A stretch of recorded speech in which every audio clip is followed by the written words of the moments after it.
Roleplay Retcon does not own any part of the movies we retcon, nor are we associated with the artists who make them. Also, while most episodes are safe for all listeners, please do check the individual episode descriptions for any content warnings. The music for this series is by Behold. You can find them on Bandcamp, YouTube, and more. Previously on Roleplay Retcon does Pacific Rim Uprising. Alex and Bond helped Herman and Newt plug Lila, Newt's artificial brain made from Kaiju DNA, into the Shao Corporation's critical systems, halting the drone sync process that would have made them unstoppable. Meanwhile, Amara and Jake face Shao CEO Li Wenxiao together, rebuffing her offer to make the pilots rich by assisting in false flag attacks by artificial kaiju to justify the Shao Corporation's arms research and manufacturing. In retaliation, Li Wen activated her Plan B, deploying fully adult clones of the Kaiju's Leatherback, Slattern, and Otachi onto Shanghai, with the hopes of drawing the pilots into deadly conflict. The pilots have obliged and are boarding their Jaegers now.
You're staring down 3 kaiju that all have ties to your own personal history with the kaiju war in one form or another, specifically Otachi, which is a sort of currently crawling, quadrupedal-looking, like pterodactyl thing, or I guess pterodon thing.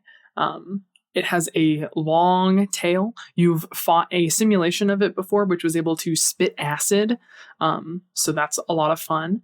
And it flies. You know, it's got some sort of like gross leathery wings between its little haunch walk-in situation that it's got going on. If you've ever seen like a bat crawl, it's doing that kind of thing.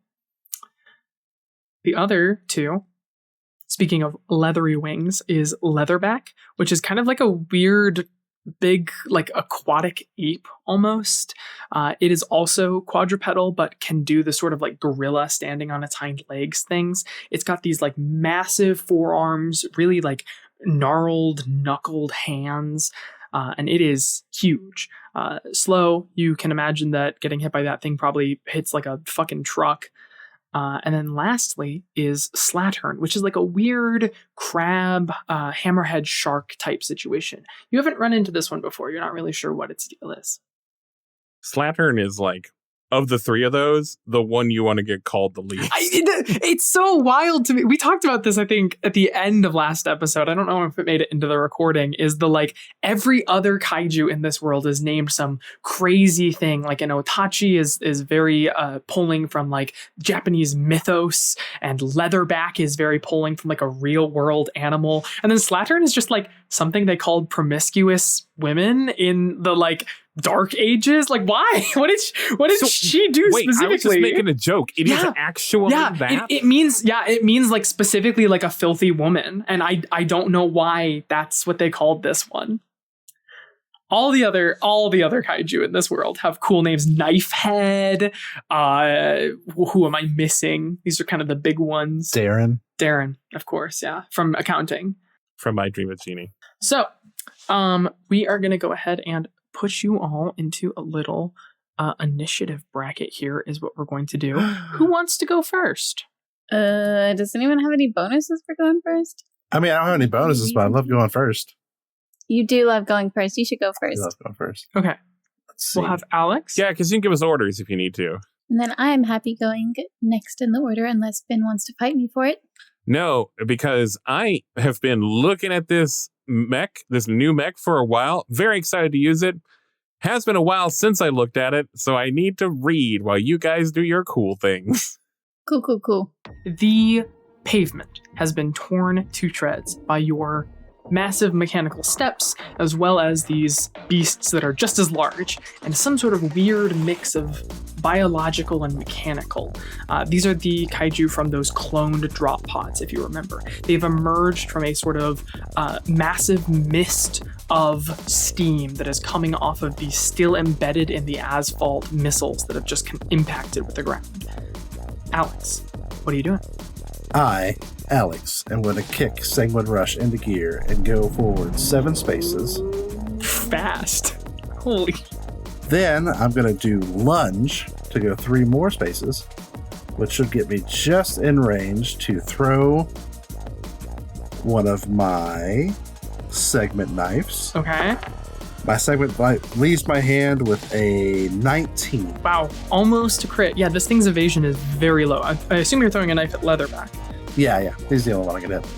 So 19, I get a 1d3 plus 1, which is 2 plus 1, 3 damage. This thing has 2 armor, so we'll take 1 point of damage. I'll do a barrage, so I'll throw another segment knife. And that one is an 18.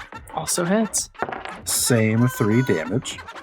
And then, once per round, when you hit a character with a melee attack, which these are technically melee attacks thrown, I can throw an auxiliary melee weapon as an attack against any character within range. It's a free action. Okay. So I'm going to throw another one at it. Knife. Dagger. Which is a 16. So hits. And that one's a full 6, so Ooh, 4 so damage. 4 points of damage. Actually, no. Just 3, because it doesn't do bonus damage. So Sanguine Rush rushes up there and quickly throws off 3 knives. And sanguines. It sanguines and rushes. It rushes and then sanguines, actually, I guess. Yeah, you let out a bevy of these sort of knives that are like locked in your own mech's armor that pop out as needed. And you watch them just kind of like sink into this thing's flesh in a couple places, and it just seems completely unbothered. In fact, it just kind of like bellows at you without even opening its mouth, really. How would that work? Would that be like... I'm trying to bellow with my mouth closed. It has like gills along its neck, and it has this sort of like mane of blue, weird jellyfish-like floaty something or other. And it just kind of like, all of that just kind of like rattles, and it lets off this like weird moan sound. It is Slattern's turn. Slattern is this weird quadrupedal, like hammerhead shark-looking thing. The other thing it's got is this long whip-like tail that has spines all across it. And it charges forward a little bit and it whips its tail out at you all. And it's going to send 2 spikes at you, Alex, and 1 at Bon. Bring it on, nerd. Here are the 2 for Alex. I got a 14 and an 8. 14 hits, 8 does not. And then I have a 16 to hit Frankencrime. Nah. Yeah, I have a 7. Don't forget you have armor now, though. And yes, that's both of true. you for every hit are going to take 4 points of damage. Oh, sorry.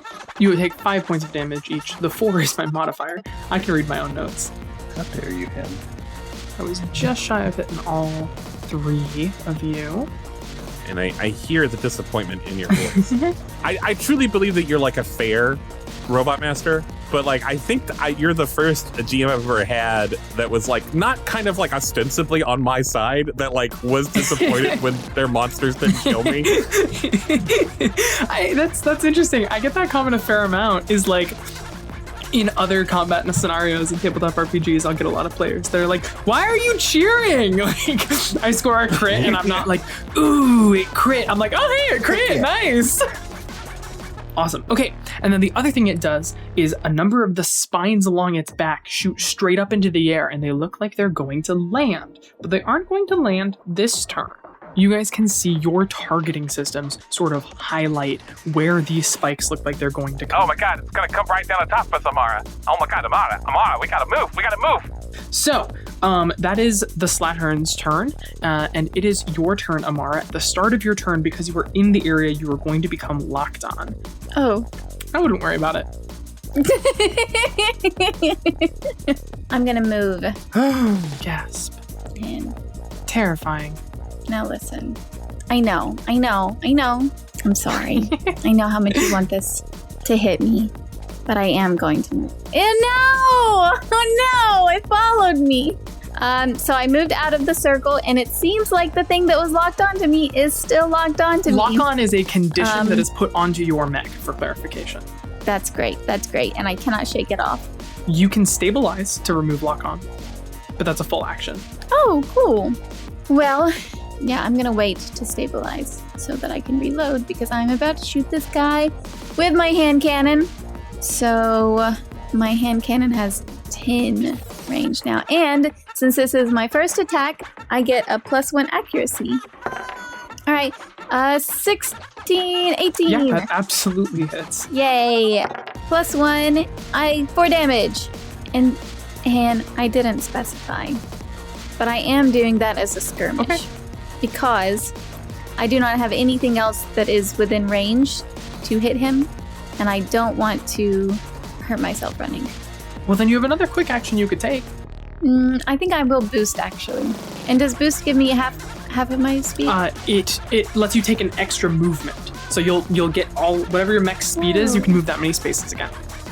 You're moving closer. This is a strategy. And it's the winning strategy. I gotta be close enough to shoot is the problem. Good to go. The Otachi is going to, I think immediately kind of penned in where it is, just spread its wings and begin to fly. It unfurls these wings and takes to the skies, and then comes to stop on top of one of the skyscrapers nearby, like its talons like crunching into the concrete itself. The whole building kind of like crunches in on itself as this thing lands and perches like a gargoyle on one corner of this skyscraper. It opens its mouth and it just unleashes a spray of acid that should be able to hit both of you in pretty much every configuration. Perfect. Oh no. It is going to unleash a spray of acid here against Alex as well as Amara. I have a over a 20 on Alex, and I have a 17 on Amara. That's a lot. That's a high numbers. I think that hits. Okay. That hits Alex. It does. Great. It hits Amara. Both of you will take 4 heat as this corrosive, almost like gelatin, begins to coat your mechs. You can hear it on the outside sizzling at the armor of your mechs, and it is creating a lot of internal heat within your mechs as well. The like fan and cooling systems within your Jaegers begin to like whir audibly as they have to work to get rid of the excess heat caused in this way. Oof, I'm in the danger zone. Already. Wow. Yeah, my heat cap is also 4. Man, I envy you. I have a whole bunch of cool stuff that happens if I'm in the danger Good to zone. know. So additionally, as a side effect to this, both of you are jammed, which means your tech systems aren't working. So your like electrical systems begin to like go on the fritz just a little bit. You can't use tech attacks if you have them. And more importantly, your comms are jammed. You can't hear one another. The static, the comms that you have from both home base as well as the like ambient chatter between the 3 of you just cuts out as static. On watching this happen, you suddenly can't hear the comms from either of your allies. I lost you guys. Come on, say something. Copy? Do you copy? Alana? Alex? Oh no. Uh-oh. Well, I can see them. I guess they're okay. Amara is in her mech, trying to see if anyone can hear her by going into the comms. It's just a fun little joke on the battlefield. Yeah. And then it's got a quick attack here that it's going to go ahead and make against you, Alex, as its tail. Oh wait, it might not even be close enough. Let's see. 20. I don't know how I'm going to get close enough to do it's not anything. close. How high up is it? It's very high up, which is part of why it's not close enough. Never mind. That's its turn. With both of you jammed, we get to Ben. My name is Vaughn. Thank you. Vaughn, you become locked on at the start of your turn as well, which I will take care of. boy. So here's the thing. I'm in a smaller mech, but it like runs forward.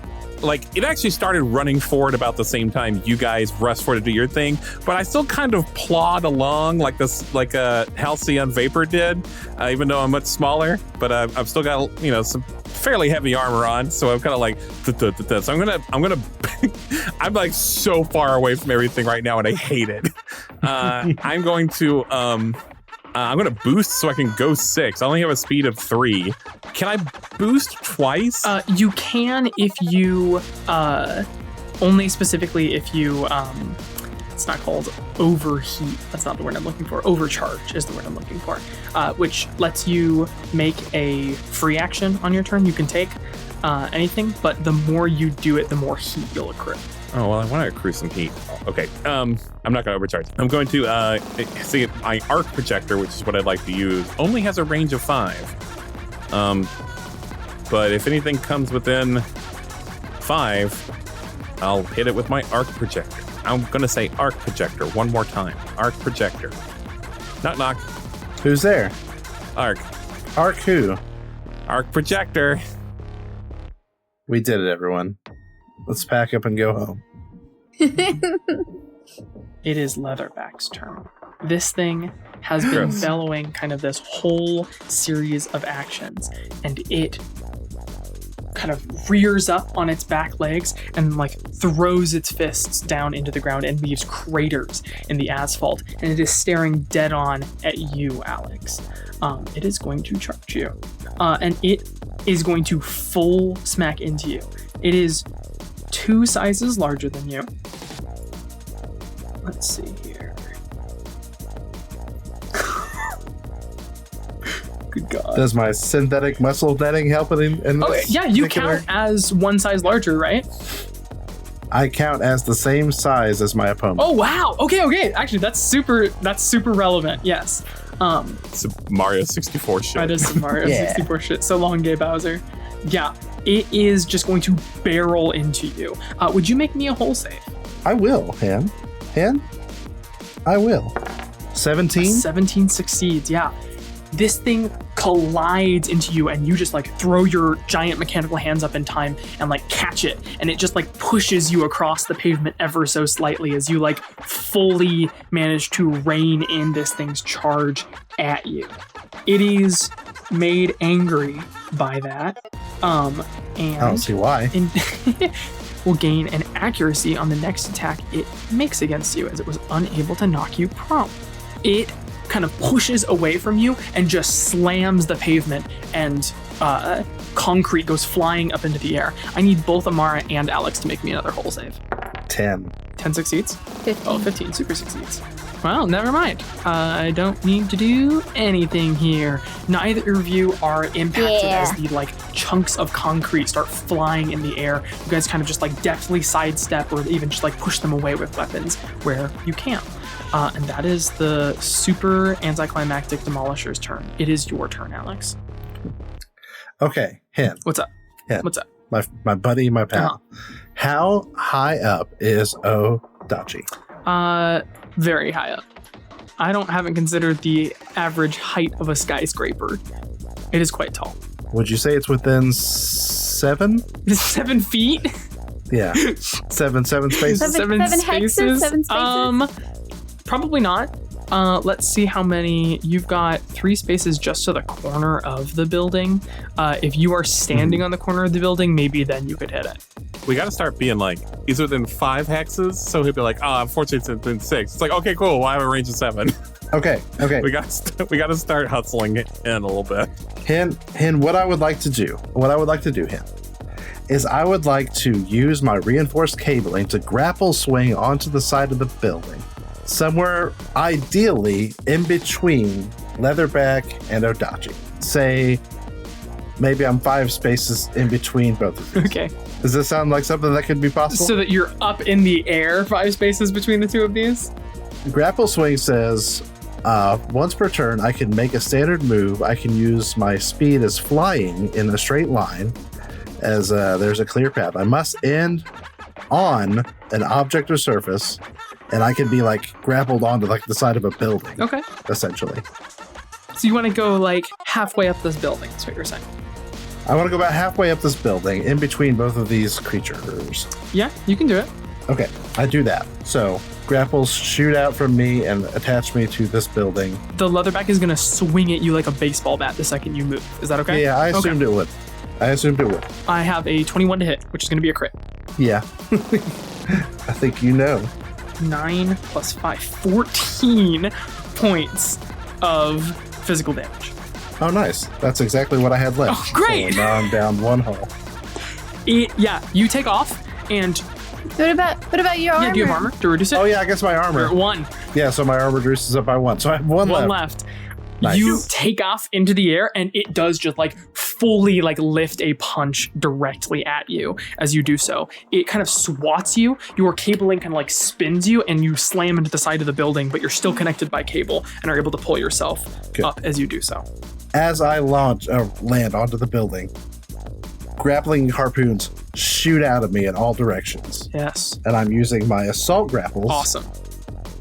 Any number of targets within range 5 and in line of sight, affected creatures must succeed on a hull save or take 2d6 kinetic damage and be knocked prone and be pulled adjacent to me. They become immobilized until the end of their turn. On a successful save, they only take half damage and are otherwise unaffected. Okay. I'll still have that leatherback make the save. He is immune to being prone. So whether or not he succeeds, he'll still take half damage, right? The Otachi got a 25, and the leatherback got a 15. So I guess they both save. So they'll take half damage. Which is 9. So half of that will be 4. 5?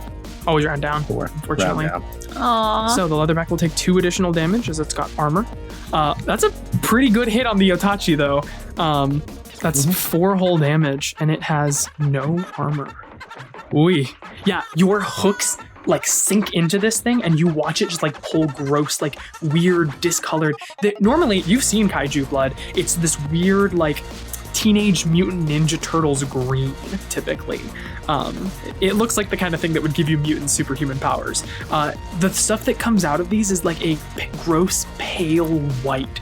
It looks like some kind of plasmiotic fluid. It's disgusting. And your hooks do just like rake into this thing's flesh, and it just like screeches at you like you imagine a dinosaur would sound. There's kind of like acid spittle dripping from its mouth as it does so. That hurt. All right, so that was technically just a move and a quick action.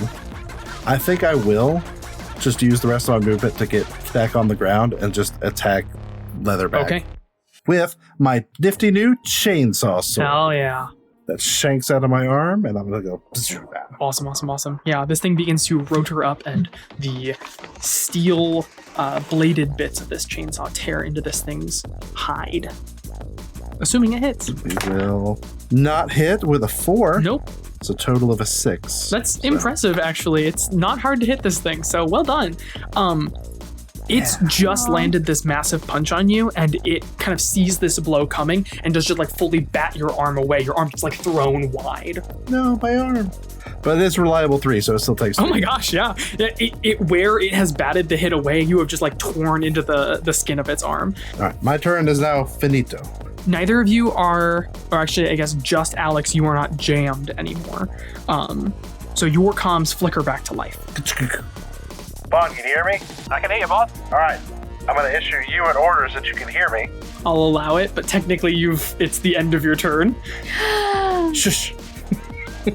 It's a free action, and I can do it. Yeah, but it's an action. You have to take it on your turn. Hey, Alex, maybe prostrate yourself. Prostrate, excuse me. Is what I meant to say. I said I allow it. Go on.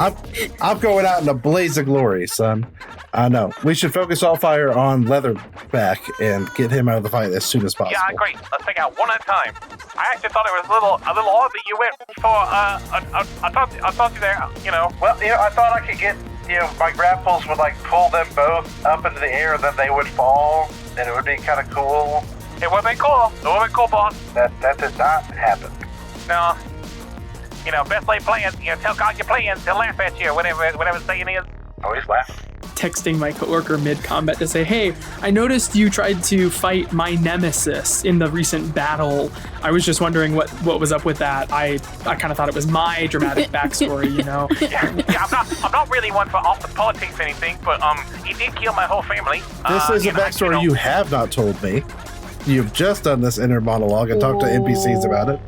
We had a whole relationship off screen before this. I might have told you. I might have opened up. You might have. I don't think you did. Cinematic. I'm making that character choice. The laws of cinema. Maybe you go to group. I invited you to group, and you never came. Maybe you should have done a better sell. At the beginning of Slattern's turn, those spikes that had been propelled into the air rain down. You watch these massive bone protrusions just stab into the concrete where you were all standing. You can tell it probably would have done a fair amount of damage. Hints at bone. It bones. It bones for thee. Nice. Ask not for whom the Slattern bones. Why do you think they call her Slattern? Because she bones everything. I don't like that we decided that this one is a she. Maybe that's not because great. of the nature of the word. It is specifically for women. Yeah. I refuse to entertain this bit further. You've made an incredibly good point. Bone down. Bone down. Awesome. The Slattern rears back a little bit and its chest cavity opens up. The flesh kind of pulls away. You can see there are mechanics underneath that have been either implanted here or like aiding it biologically almost, as another series of those like spines just like furl out of it. And I think I can hit. Nope, just shy. That's what my mom would tell people when they were like, what's wrong with them? Just shy. Nice. Just shy. Like Kinkajuju. Kaiju. What? What the fuck just happened? Stroke? I don't actually know what you even said. All I heard was good juju. Yeah, like one of them. I know the second one could not have been correct. It was Kajagugu because at first I said Kinkajuju, but Kinkaju is an animal, and I always get Kinkaju mixed up with Kajagugu, which is the band that sings the Too Shy song. Got it. Anyway, wow. I didn't have a stroke. I just said. I don't think a reference has ever been more lost on me. Incredible. It is stupid to me that this ability, the way I have written it, functions the way it has. So I'm going to overrule it in a show of power to spite you all. Which is to say that because the two of you are locked on, these spines that go like spiraling out of it are going to target just the two of you. It will consume lock on in the process though. Alex and Amara? No, you and Alex. Sorry, you and Amara. Oh, but I'm so far away. But you're locked on. You got locked on. But I am locked on. I have good news. I only rolled a 5 to hit you, which means it's going to come out to a... If I can find my... Have you heard the good news? Have you heard the good news? And you have 7 evasion. I have an accuracy on this, so I actually can hit you 2 or higher. I have a 9 total to hit Bon with accuracy. And then... Jensie, I have a 21 to hit you with accuracy. I don't know why it's Bon and Jensie. Bon and Amara. That is 2 hits. Y'all, roleplay retcon team huddle. I think Kid's trying to kill us. Return fire. Maybe. I need both of you to make a agility save.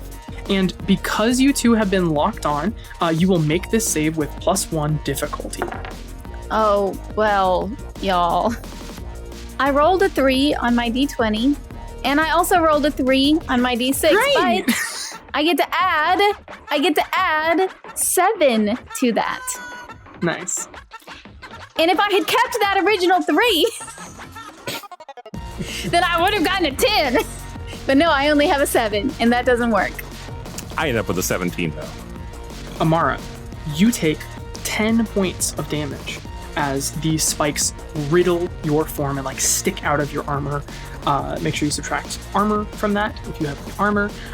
And Bon, you take half as much. So you'll take 5 points of damage as the spikes glance off of you mostly, but they gouge like large chunks of your armor out of your neck. You know, remember I've got the old like halcyon vapor armor on, and so it like all the ones that hit the old halcyon vapor armor like don't hit me. But then the other softer parts, it goes. Cinematic. And I would like to return fire. Audience at home, I'd like you to know that when Jensie says things like that, they staple their fingers together. It's very good. Why are you telling on me? Because it means you're a tactical mastermind. I'm a tactical mastermind. I'm going to use my thermal pistol. Okay. So for clarification, for those at home, this is a talent ability. I think it is literally just called Return Fire, but it's from the Gunslinger talent specifically. No, it's called From the Hip, isn't it? It gives you the Return Fire ability, though. It is a reaction that lets you immediately fire back upon taking damage from a ranged attack, which is exactly what happened. So yeah, you quick draw this pistol. Go ahead and make your attack. I rolled a 3. Again. +2 is 5. I missed. I shot my thermal pistol at it. But I guess the spikes that are stuck in me. Yeah, one of them is like gouged through the wrist of your mech, and it makes like rotating your hand at a good angle awkward, and the blast of plasma goes wide. That is your reaction. Wonderful. That was Slattern's turn. It's now your turn. Okay, yes, I will do violence. I choose violence. I considered it. I considered not doing violence, but... I watched you What the heck? consider it. Okay, all right, I am going to skirmish. No, I'm going to barrage. Okay. Start round 2. Full barrage. Confirm. Berserker Barrage. I'm going to barrage. I'm going to barrage with my pistol and my other pistol. 2 pistols. And I'm going to go ahead and roll for both of them. Sounds good. And I'm also going to add my D6. All right, so my first one was an 11 plus that's 16. Nice. That's a hit. You're shooting Slattern, right? Or are you shooting Leatherback? I'm shooting Leatherback. I'm sorry, I didn't specify. I'm going to shoot Leatherback. So that one hits. And then your other was a 2 + 2 is 4? 2 + 2 is 4. That's correct. Which is a miss, unfortunately. So that's 2 points of damage. 2 points of damage, and this thing has 2 points of armor, unfortunately. So you barrage into this thing. And also, I want to double check something. I believe how reliable works, actually, and I think we've checked this before as well, is that it just always deal 1 damage. And I believe it specifies even if it misses or rolls less. Yes, it says always does 1 damage, even if its target, even if it misses or rolls less I don't know damage. how it interacts with, you didn't technically roll less, but you did deal less. I'll go ahead and say it is reliable 1, reliable, so we'll have it take 1 damage. And then it is going to take 1 damage from the other one as well. So when you barrage, what you could do is you could choose... You technically pick your mounts to fire. And so you could fire your pistol and your thermal pistol, and then fire the second pistol as part of the auxiliary gun on that same mount. Really? Yeah, because in addition to your primary attacks, you may also attack with an auxiliary weapon on each mount that was fired, as long as the auxiliary weapon hasn't already been fired this action. Then the auxiliary weapons don't deal bonus damage, which you aren't dealing anyway, so it doesn't matter. So if you want to go ahead and make your attack with a thermal pistol as well, I would like to do that. So we're gonna let the pistol one stand though. Yes, and just absolutely. Just add the thermal to it. 15. 15 hits. So it'll just deal clean 2 energy damage, which is quite good against it. 2 energy. Yeah. Yay. You fire off the first 2 shots and they crack into this thing, and you do really just watch the projectiles sink into the weird leathery flesh and not really seem to do too much. They're just 2 pinpricks along its side. So you switch to the thermal pistol and fire off another blast of energy on this thing and watch it just char the skin. You could move away if you want. You would take an attack from the Slattern. No, you would not take an attack from the Slattern. It's not in melee with you. But the Leatherback has already used its reaction to bat Alex out of the sky. So if you wanted to get out of melee with this thing, you could run. Yes, I would like to do that, yes. But I also want to be within shooting distance, so... Yeah, you can just back up a couple steps. Awesome. Okay, it is Otachi's turn. It is bleeding out of one side where these hooks sank into it. And from the top of this building, it just crunches down on the concrete, and it is going to swoop down from the concrete towards you here, Alex. Bring it on. Its wings collapse and its front 2 claws grab onto where your shoulders would be. And it is going to try to stab you through with its weird spiky tail that it's got going on. This kind of the tail is almost like another mouth that spits acid. Okay. Yummy. I got a 15 to hit. That hits. Awesome. That is going to be 4 points of energy damage. So I take 3 from my armor, but that still takes me down to 3 hull, 3 structure. Let's roll on our structure table. 5. A 5. Okay, that's just a glancing blow. So you're just impaired. As a reminder, it just means you'll take a difficulty on whatever you do next here. Yeah, this thing's acid is just like, it grabs onto your shoulders and sprays acid up the front of your neck, and you can see like chunks of the metal like sloughing off. Probably not good. All right. Frankencrime is up. Frankencrime is once again going to plod 3 tiny spaces towards the conflict happening that Frankencrime has not really participated in so far, aside from getting hit by a lot of things. Frankencrime could make it to Otachi. You're not going to walk toward Otachi? Well, Otachi, that's not the order I was given. That's true. You don't have to follow that order. You're right. You don't. So sorry. Never mind. I'm going to need all the accuracy dice I can get, Alex. You might even say that it might be narratively fun. Well, but the thing is, it strategically makes more sense for me to go towards the cluster of enemies. When have you ever done anything strategically? I didn't do this to you during your turn. So, I mean, I made a few goops and gallants, but now's a good time to be strategic. This is going to be this could be a fight. Yeah, Alex, like, I'm pretty sure that Hen is mad at us for something, and has been like, Hen has refused to roll under a 15. I actually have hit me. like I think almost every hit. I is rolled hit, a couple pretty bad Sanguine ones. Rush. like, I'm realizing that there's like not much onus on Hen to make this like narratively satisfying, and like we've handed all the keys to the kingdom to Hen. Yeah, I can't wait for the series to just end with everyone dying.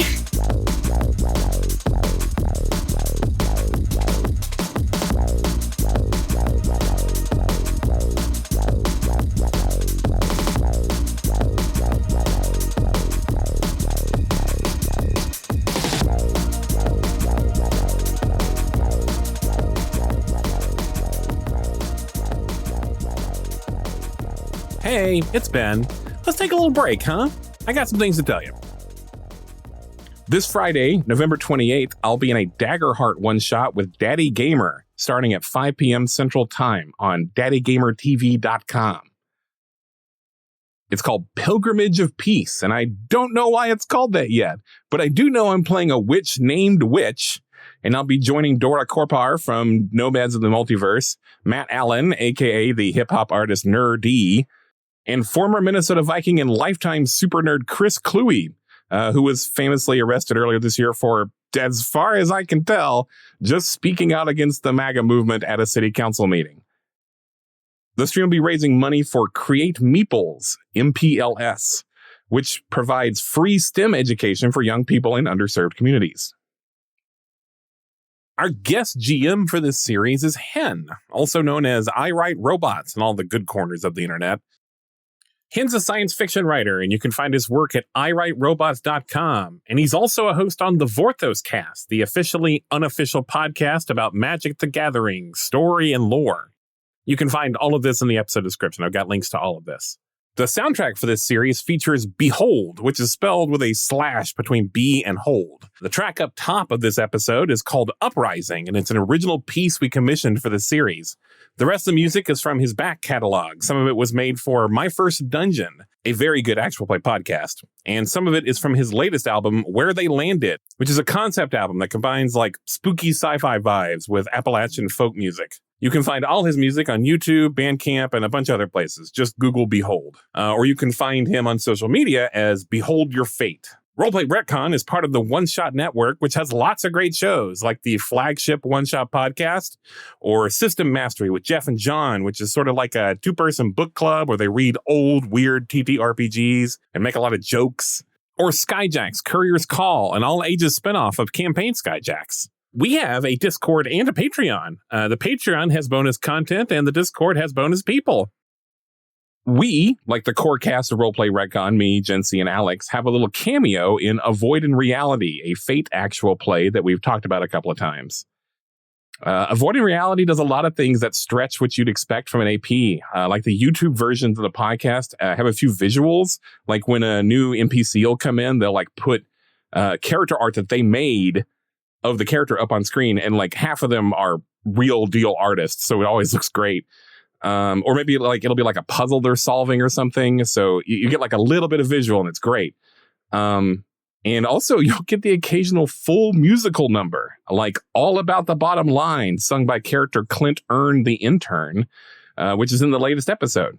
And Alex, Jensie, and I provide the backing vocals for that song. My pocket's full, you'll all be mine. I'm all about the bottom line.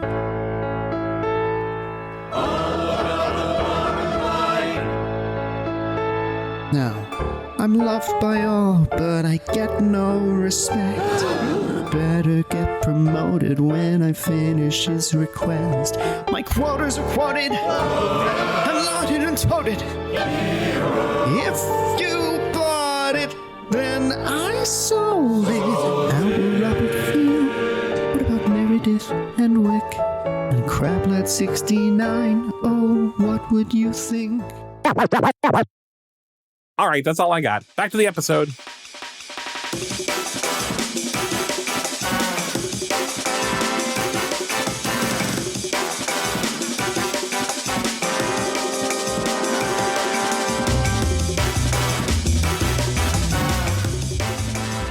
Hen, I have something to pitch to you aesthetically, and I want you to tell me if you think it's okay, and make sure I don't cross over into mechanic territory. I would like to have like no visible weaponry on me. Sure. I have a tactical melee weapon, and I would like that to be my fists. Yeah. My armored hand is like my tactical melee weapon.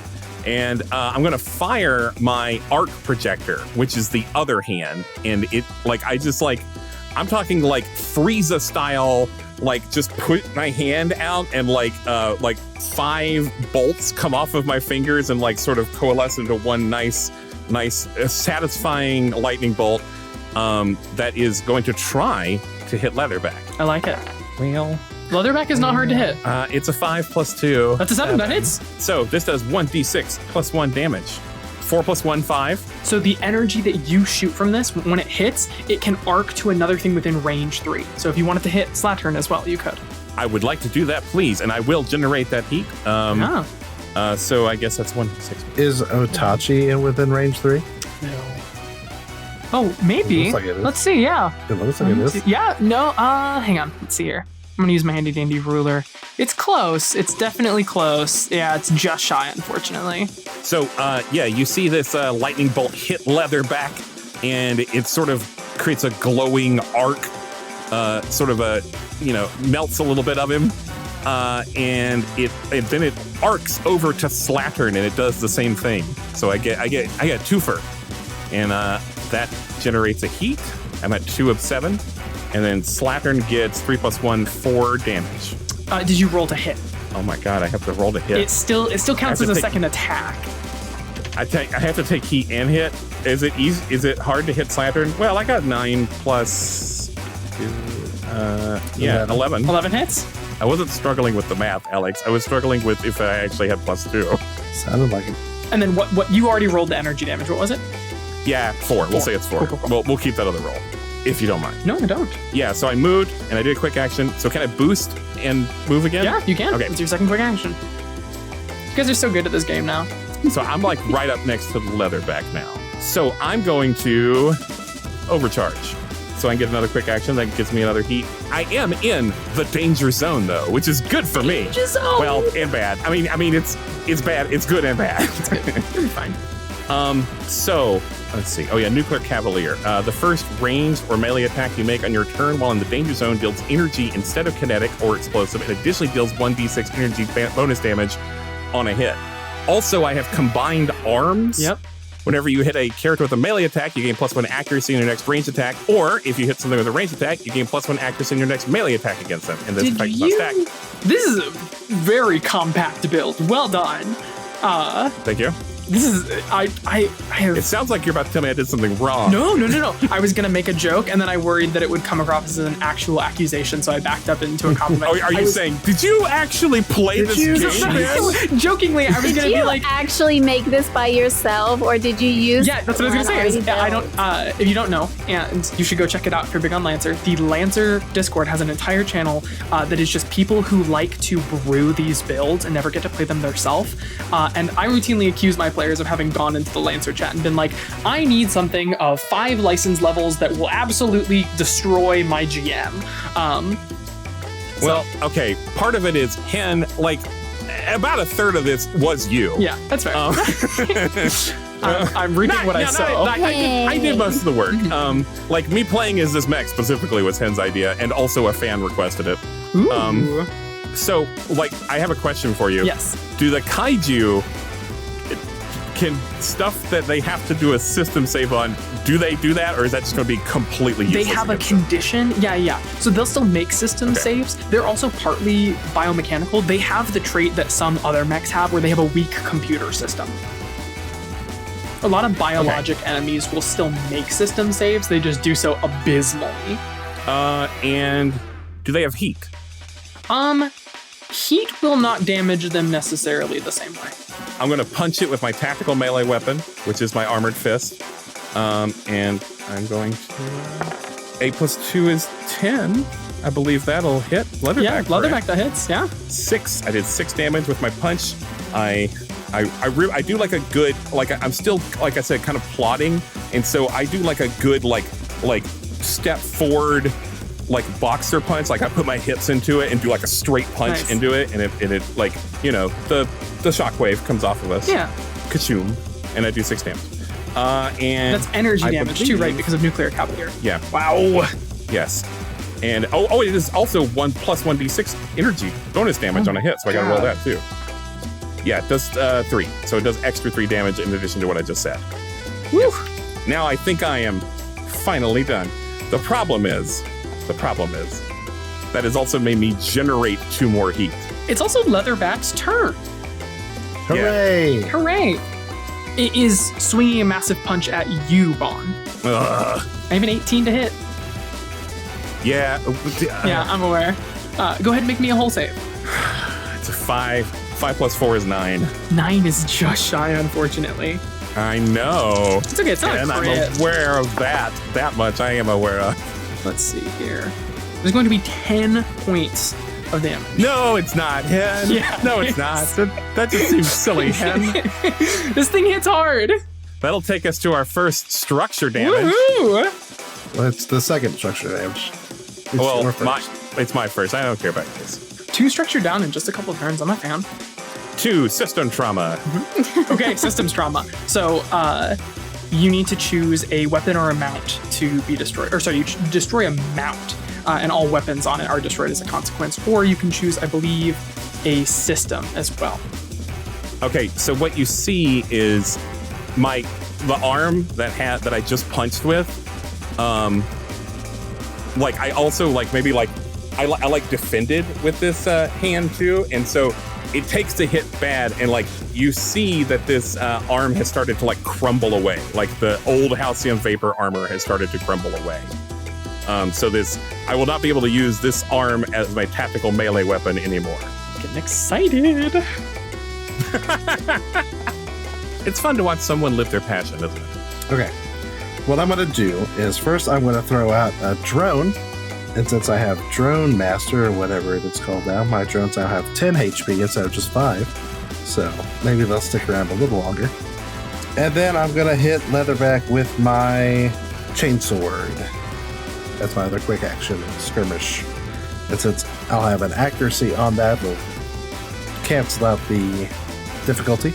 So we'll just roll this and see what we get. 8. And 8 hits? It's only got an evasion of 7. Hot dog, 12 damage. And then my drone will also do 3 damage to it. Okay. You guys are dealing damage to this thing.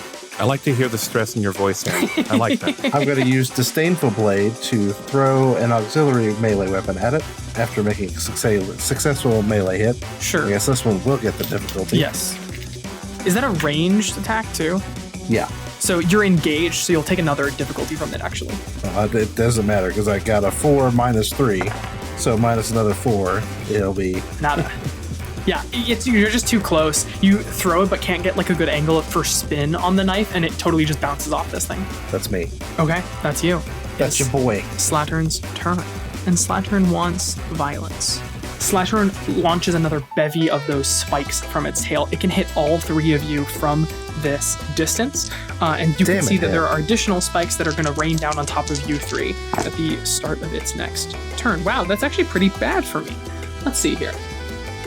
I have interference field. Okay. All hostile characters in range 3 of the Lycan take +1 difficulty on all attacks that do not target the Lycan. I know I am being targeted here, so but the 2 that don't go against you will have difficulty. Yep, that's actually relevant. Yeah, let's see. Okay, let me roll the difficulty on Jensie first. That is a -1. And the difficulty on Alex is a -2. That's right. I still got shields. That brings it down to a 9 to hit Amara, which I don't think hits. It does not. Yeah. It does not. Stops it from being a crit on Alex. But with a 19, I think that still hits. Hen, have I made you angry? I'm just rolling pretty dang well. And I have a 14 to hit Frankencrime, which I think also hits. Yeah, definitely. You know it does. So each of you will take 5 points of damage. Yeah, see, the thing I forgot to do was Power Flux. It was once per round when the Lycan takes heat, which I took so much heat. Hostile characters in the brain stream must pass a system save or become impaired and slowed, and I forgot to do that. That's actually relevant, and that's not a may. Impaired and slow. I tell you what, that would be an additional difficulty. I don't think that can get it lower than hitting Alex at a 19, unfortunately. Even Alex, if I roll a 6 and it brings it down to a 13, does that hit you? That would still hit. That's still hit. Okay, so that won't matter. I will have this thing make a save though, just in case, and it can become impaired because that's has a 7 sound. I think that doesn't. No. What is it? My tech attack? It'll be your tech save, is what it is. Save target is 12. So it does not save. Haha. So you're impaired and slow. Okay, so Slattern is impaired and slow. I think that's still a hit on both of you, unfortunately, is the only thing. It does mean that the attack on you is impaired, Ben. I would have to roll a 6 to miss, though, I think, right? 13 minus 6 brings me down to a 9. That's not how that works at all. 7, which I think would still hit you, right? I have an evasion of 7. I actually rolled a 6, but yeah, at a 7, it'll still hit you. Okay. You sound so happy. I just think that's neat. Yeah, you'll both take 5 points of damage, but make sure you reduce it by armor. Amara, you are up. I'm going to use a full action to stabilize. I'm going to cool myself down, getting rid of my heat, and I'm just going to reload my weapons. Now, Hen, when I reload, I can do my roll-in chamber. So the roll-in chamber, what happens is I get, on my next attack, I get to do plus 1d6 explosive damage on my next loading weapon attack, right? It's not necessarily the weapon that was reloaded. So if you wanted to attack with your bolt thrower next turn, it could inherit your roll-in chamber buffs.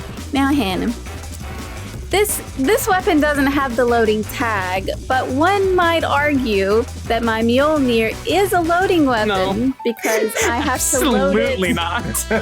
Can you Dang it. No, okay. But I am going to fire my Mjolnir now that I have loaded my weapon. And yeah, so... I don't think you ever started your protocol for that. I did. I clicked the button. Oh, did you? Okay. But I didn't say it out loud. I'll take your word for it. But I clicked the button. I'm sorry. I promise. I can show you my screen. I believe you. It's one bullet out of the Mjolnir. I will survive. Oh, no. I did it on my first turn. Oh, did you actually? So I have 4 bullets. Great. Wonderful. What was that you were saying, Hen? I'm so sorry, No, Hen. that's okay. I'm supposed to say that out loud. That's okay. And I didn't. That's completely fine. But I clicked the button. This is how the Raleigh plays, and I am... I'm so sorry. No, you're completely fine. Can we just say that I said it out loud? Yeah, you're good. Really. No sweat off my back. Go ahead. So now I have 4 bullets in my Mjolnir, and I've just reloaded, so I can use my Thunder God. So since I have 4, they each do 4 kinetic damage, and they gain AP, and my target will become shredded until the end of their next turn. You don't say. That's pretty good. Yep. I I don't know why every time you do this, like the fight will be going great. And then the second I like remember I have to deal with 16 damage in a turn, it's like, oh, right, yes, of course. 16 damage in one turn. Ooh, imagine taking And I am, 14 damage. of course, focusing this on Leatherback. Yeah, that seems pretty damn good. You know, I think it's crazy that you ever thought you couldn't do a Charlie Day voice.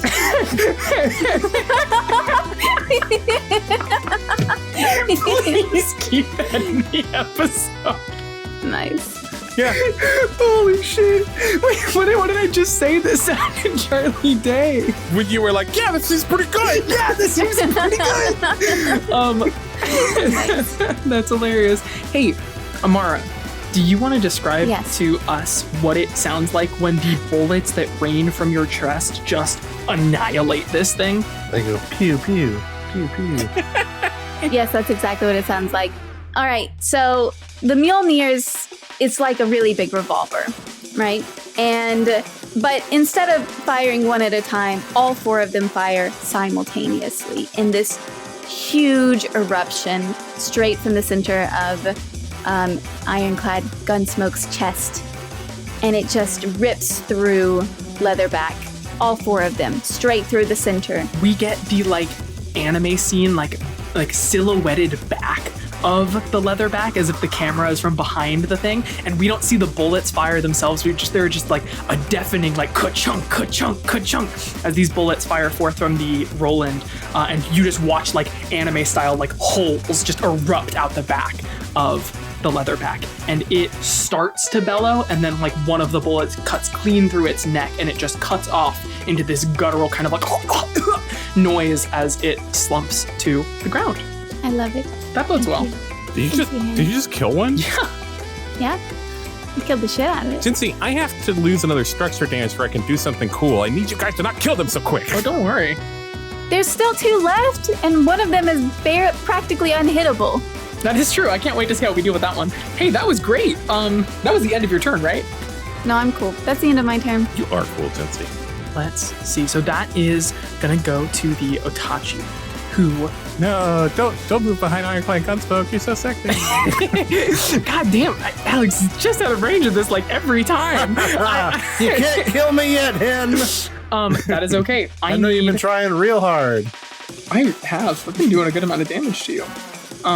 Okay, I need... cucumbers? You can't hurt Alex. No, this is just attacks. Perfect. Cucumbers. Okay. It just seems like a food you wouldn't like. The Otachi flaps its wings and positions itself as you are decimating its ally just behind you here, Amara, and it lets out another awful, like, almost like projectile vomit, we'll say, disgusting, of this disgusting acid. I'm going to make an attack against both of you here. I have a, that is just a 10 to hit, but it is against Bond, so I think it hits. And then I have a 12 to hit Amara, which I think might just hit. It does not. Really? Okay. I have a 13. That is great. Ben, you are going to take 4 heat. What? No. What? Yeah. No. Not heat. No, just HP. It's 2 HP. No? Oh no. Your armor that is on the exterior of your Jaeger, we see the same thing we saw before. It begins to sizzle, and your cockpit is getting sweltering. There is sweat dripping down your face. There are like red heat warning alarms like blaring in your system, and I believe It's that like being back home. puts you in the over the threshold, right? I am at reactor stress critical. Okay. I am rolling 1d6 per point of reactor stress. Let's see what happens. Power plant destabilize. I rolled a 3. Okay, so your mech, the armor across it is like fully melting into slag. You are venting as much heat as you possibly can, and you are watching that heat flare off of your mech in jets of plasma, is the technical wording from the rules. You are exposed. Don't worry, guys. I know this looks bad, but I've got a little trick for this. It's a secret tool you need for later. It is just going to spread its wings again and begin to back off. Yeah, you better run. Vaughn, it's your turn. I'm so excited about that, Hen. So first of all, damn it, you've ruined everything. Good. I'm not in the danger zone anymore. Yay! I could have activated my lightning generator for free if I was in the danger zone at the start of my turn, but that's not going to happen anymore. I could activate it by taking 1 heat, but I don't. Also, I'm not near 2 kaiju anymore. I'm only near 1 kaiju now. So what I am going to do though is so you how do I clear the exposed? You stabilize. Yeah, I've never had to do that. I know Jensie's done that a whole lot. Yeah, stabilize is a full action. When you stabilize, you can do a couple of fucking different sucks, things. Yeah. I'm so sorry. I'm not laughing at you. I'm sure you're not, Ken. I'm positive. Sure. When you stabilize, you can choose to either mark a repair from your sheet and gain HP back. You actually go back to full hit points for that structure. Or you can remove all the heat from your neck.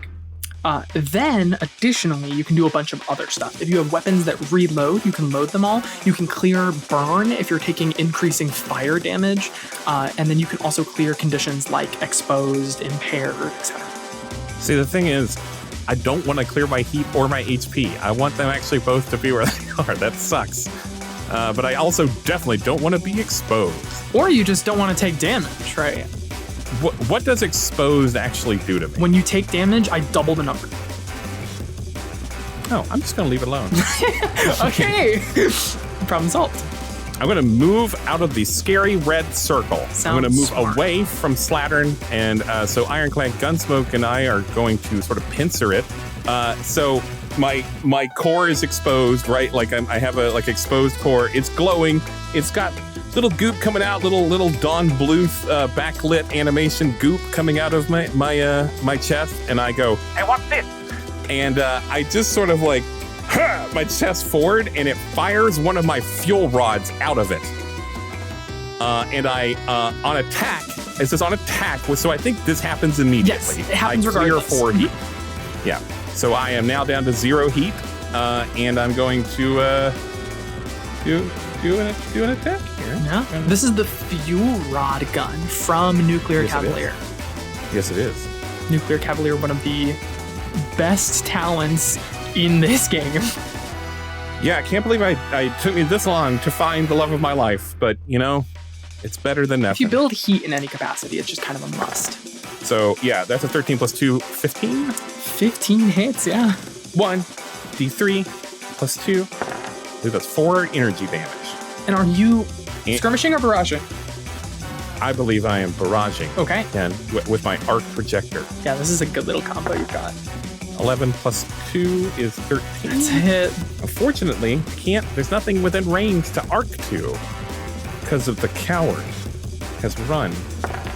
So that's 4 energy damage onto Jesus Christ. Slattern. Calm down. And I take a heat. It once again, this lightning comes out of my hands, and I zap it. And Amara thinks it's so cool. Ooh, that's so cool. I also choose to believe that the additional arc goes to, there's an arc that happens anyway, and it, plasma arcs off of Slattern to just the body of Leatherback, which just, kicks a little. That was your turn, right, Vaughn? Hold on. I'm on the edge of my seat. I'm going to use my smite, which is a free action. I take 1d6 AP energy damage, and my target must succeed on a system save or become stunned until the end of the next turn. Yeah, okay. Great. So let's do my 1d6 damage. It's 3. Do I take double damage since I'm exposed, or is it just for... If you take damage while you're exposed, you take double damage. That fucking sucks. This may have been a bad idea, but oh well. All right. So you take 6 points of and damage. you gotta succeed on I need to on a succeed system on a system save, and I have a difficulty to this. I gotta beat a 12, right? How's an 8 minus 6? That's not a 12. That is a right? 2. Alex, is that 12? No, it's 2. Thank you, Alex. I love you. Yeah, no, that does not succeed. It will be stunned until the end of its next turn. You are stunned. I don't even know what that does. It just sounded good. It can't do anything. I'm done with my turn, though. Little reminder for myself here. Don't fuck with Ben. Yeah, it's just a note that says, well, that fucking sucks. I tell you what, it would be Leatherback's turn, but Leatherback is fucking dead. Which brings us back to That's Alex. right. Yeah, it is. Segment Rush, Alex orders his drone to move forward with him as he rushes forward. And then I'm going to use my assault grapples. And I'm going to try to hit both of these motherfuckers. 2 hull saves for you, yeah? Well, if I've read correctly, enemies who are stunned automatically fail their Correct. hull I have saves. 1 hull save for you. Look at this teamwork. Look at it. Behold. Over a 20, my friend. And 23 specifically. so, Otachi will take half of 9, which will be 4. Ooh. That's still so much damage. Still so much damage. Slattern will take the full 9. Okay. He will get dragged up next to me. He will be knocked prone, and he'll become immobilized till the end of their next turn. All right. Well, immobilized and stunned. That's a Stunned fun... and prone that's a and great immobilized. combination. You saved it from dying to probably its own attack, which would have been really funny. It would have been funny. But now I'm going to hit with my chainsword. Oh no. Well, good news, Slattern. We're just 1 short of a crit, 19. That will be 9 more damage. 9 more damage. Alex, what does it look like when you cleave this thing in half? So I imagine I shoot my grapples out.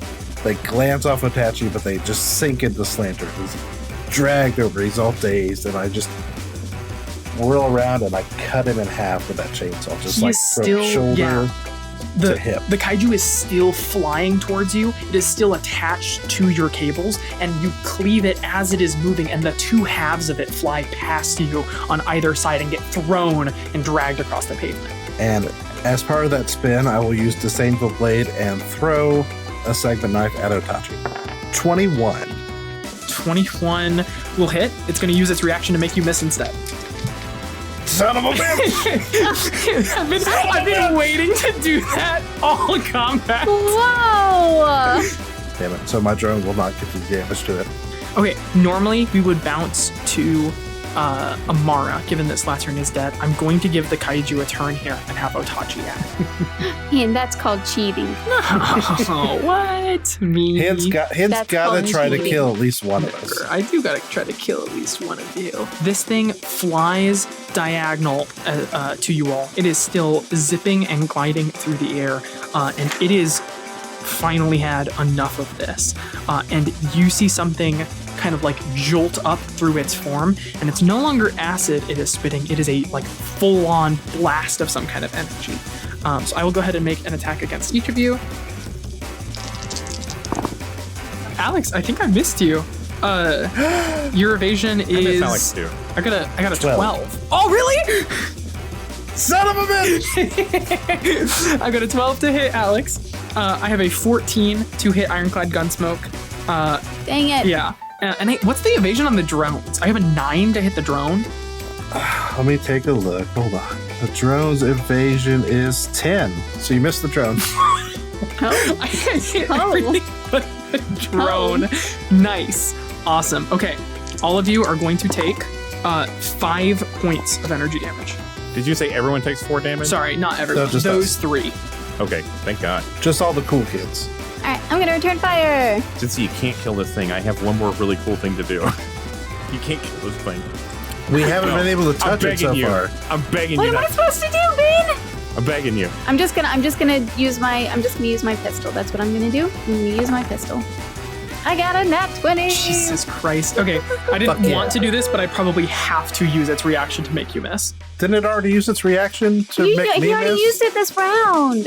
It refreshes on its turn, so now it doesn't have one for the next entirety of the round, which is what I really wanted. Fine. Well, it's still a reliable of 1, so It still takes 1 damage. Okay. Damage. That is not nothing. That hurts it. That hurts it a fair amount. Suck it. Cool. Then it is going to use So if another it takes quick 1 action. damage, does that mean my drone can proc and do 3 damage? Yeah, does it just have to have taken damage? I think the attack just has to have hit. I don't know if it's that you have to But- have hit it or not, is what it is. It says any ally Yeah, within you can deal range 3 damage to hits it. Yep. Yep. Nice. Ryan, I did get a crit and I shot it. Can you narrate something cool that happens that it then deflects? You fire, and it sees the attack, and it spins in such a way as you fire to where its head is just out of the point of being hit, and you watch the bullet careen through its leathery wing instead, which is the reliable one. And then my drone just like... Yeah, then the drone just kind of machine guns it. Cool. Nice, because it was distracted. Indeed. It is going to go That's ahead and try to grab onto you here, Vaughn. I need you to make me an opposed hull save. I can do that. I got some good hull. You gotta beat a 11 15. plus 2. 14. So I didn't. Sure. So it grabs onto you, and it has grappled you, and it is going to attempt to use you as cover. Oh, this is cheating. You can't do this. Cool. And that's its entire turn. Jensie, you're up. And now wait a second. It's using Vaughn as cover, It's trying to. With an exposed core. but it's not successfully. When I say it's trying to, I mostly mean you won't know what happens here exactly. It's wrapped its wings. I should clarify, I realize. It has dug like its back claws into Vaughn and like wrapped its wings around this mech, trying to make it so that like if you shoot it, you shoot Vaughn. Hey, everyone should join the Patreon so you can watch the uncut version of this episode with video, so you can go to like about the 2:12 mark and see the face that Jensie just made. Oh, I missed it. I want to see it. It was sort of a straight mouth, like... I love being frustrating. Oh, I've seen that face before. It's okay. I've seen that face before, my friends. Hey, how hurt are you there, Vaughn? He's been damaging himself, so pretty hurt. Listen, I got 4 HP left for taking other structure damage, but I am exposed, so I'll take double damage and everything. But I got like 3 structure left, and if I get down to 2 structure, I get to do something fun. Oh, you've got. okay, so- if you've got 2 structure, you've got the. I know what you're talking about. Okay. Well, we'll see if we get there. Okay. How does cover work on my end? Would I take like? You'll get a difficulty to the attack. That's it. That's That's what all it cover is. It's not hard cover, so it doesn't prevent you from making the attack. Okay. So if I hit it, I hit You it. hit it. You hit it. You hit it, you hit it. Then this is what we're gonna do. So I have been holding on to this, my roll-in chamber. So I'm going to barrage. You got 4 attacks for me. 3 attacks for me. I've got 3 attacks for you. That's correct. Yeah, Amara, don't kill it. Oh, Amara, please let me kill it, Amara. Please, Amara, please. Let me kill it, please. What? Why? Amara, I think you can make 4 attacks on this thing because you reloaded your hand cannon. So if you choose your 2 weapons for your barrage to be your hand cannon and your pistol, you can fire the thermal pistol and pistol as auxiliaries on those mounts. You're right. It is saying that I can do that thing. Gunslingers, I think you might honestly have the highest kill count in the campaign. Just because you can like deal so much spread out damage and pick off stragglers, and then on one big turn hit something for 16. Having edited it, I think so too. Here's what we're gonna do. I'm gonna shoot with the hand cannon first. So that way it's gonna get the +1 accuracy. Which will cancel out the -1 difficulty. So it's just gonna be a straight roll. You have to beat an 18. I have to beat an 18? You have to beat an 18. This thing is fast as fuck. Jesus, that's not gonna happen. You can do that. Here, I'll do it right now. See, I just rolled in that one. Just got it out of the way. Thank you. Easy, did it. Check this shit out. Next roll.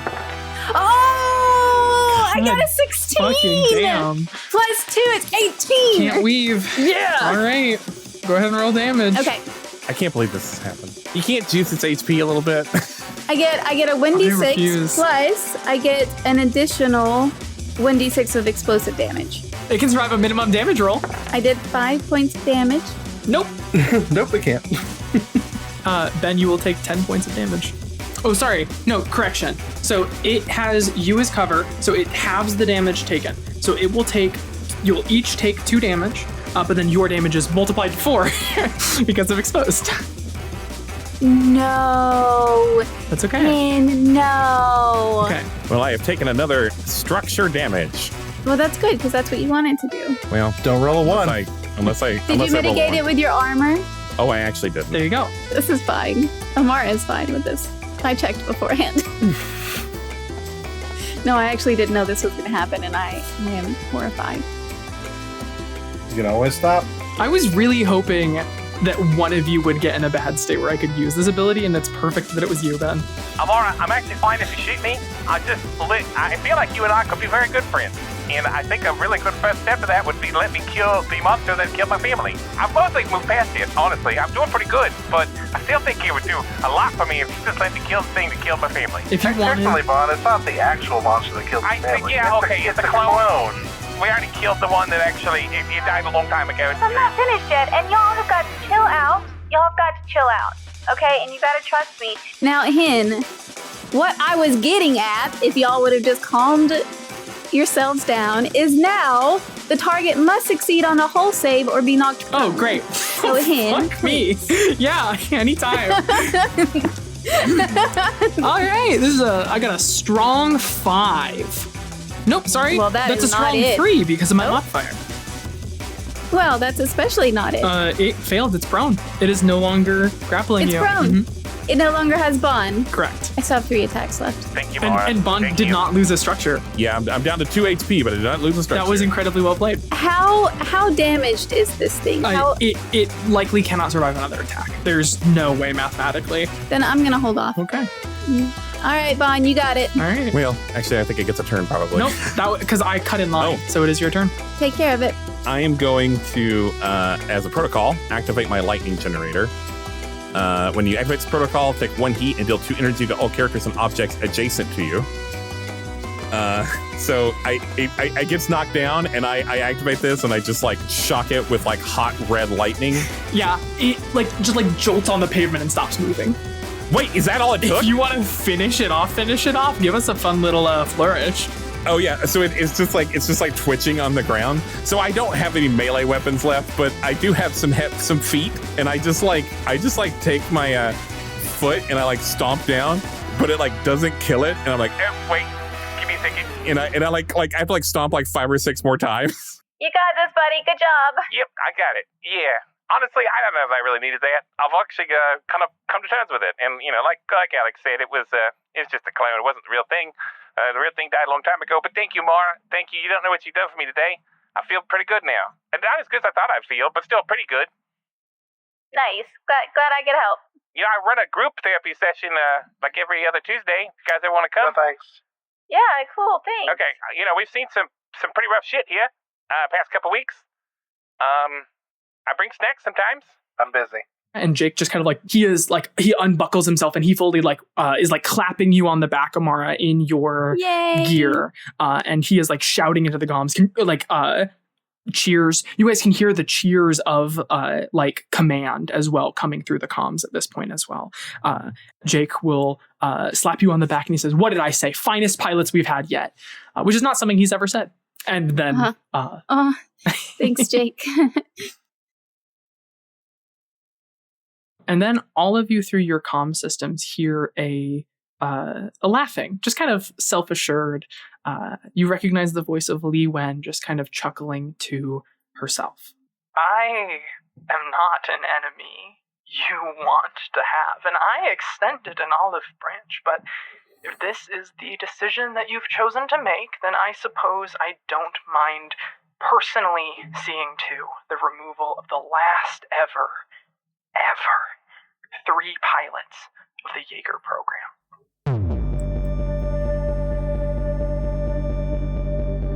And you guys watch as the little bits and bobs of mechanical pieces that were woven through these strange cloned kaiju begin to pull themselves apart and rewrite themselves. You watch the flesh of these things tear open as the mechanics emerge, and you watch them begin to slither across the ground to each other. The jelly under your feet is pulled like some sort of sentient mass into a giant conglomeration. It has the chest and the arms of Leatherback, a whipping tail that you recognize as the Otachis, and a weird multi-hinged mouth that seems to take aspects of all 3 of the monsters. It's got the weird one wing hammerhead type deal coming out of the side of the Slattern. Spikes like bone just jut out of the flesh suddenly all across it, and it roars.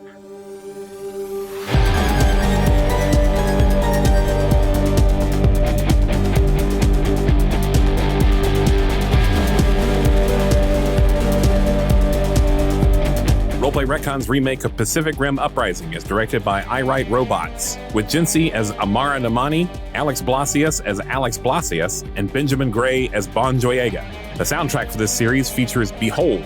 Our logo is by Jeanette Blasius. Roleplay Retcon is produced by Two Fish in a Jug and is part of the One Shot Network. Bye, kisses.